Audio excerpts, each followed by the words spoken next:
السلام عليكم ورحمة الله وبركاته. Wana ashab Qur'an wa Sunna, darsa yetu ya mirathi namba 3 inaendelea. Tofauti kati ya mahrum na mahjub. Mahrum maana yake ni mtu ambaye amezuilika kurithi kulingana na mambo yale matatu, mfano mtumwa, muuaji na utofauti wa dini.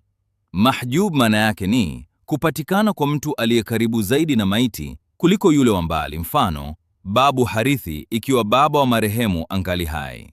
Daraja za wenye kustahiki kurithi. Ya kwanza, wenye furudh, na hao ndio waliotajwa katika Qur'an, hadith na ijmai. Ya pili, aswabat nasabia. Hawa ni kila ambaye yuko karibu na marehemu atachukua kilichobakishwa na wenye furudh.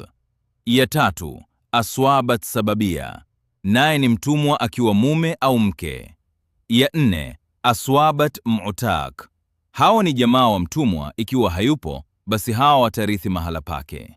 Ya tano, kurudishwa kwa mali. Mali inapozidi basi hurudishiwa wenye furudh, isipokuwa kwa mume na mke. Ya sita, al-arham, jamaa zake maiti.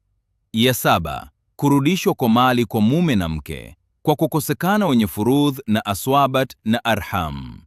Ya nane, wasia alioacha marehemu. Ya tisa, baitul mal, sampuli za kurithi. Moja, fardh. Hiki ni kiwango kilichotajwa katika Qur'an, hadith na ijma. Mbili, ta'aswib, kurithi kilichosalia kwa wenye furudh bila kiwango maalum. Tatu, raddi, kurudisha mali kwa mara ya pili kwa wenye furudh na aswabat.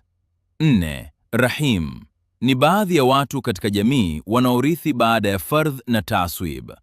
Wana asuhabu Qur'an wa Sunna, darsa yetu ya mirathi nambari 3 imefikia hapa. Insha Allah tutaendelea na darsa nambari 4.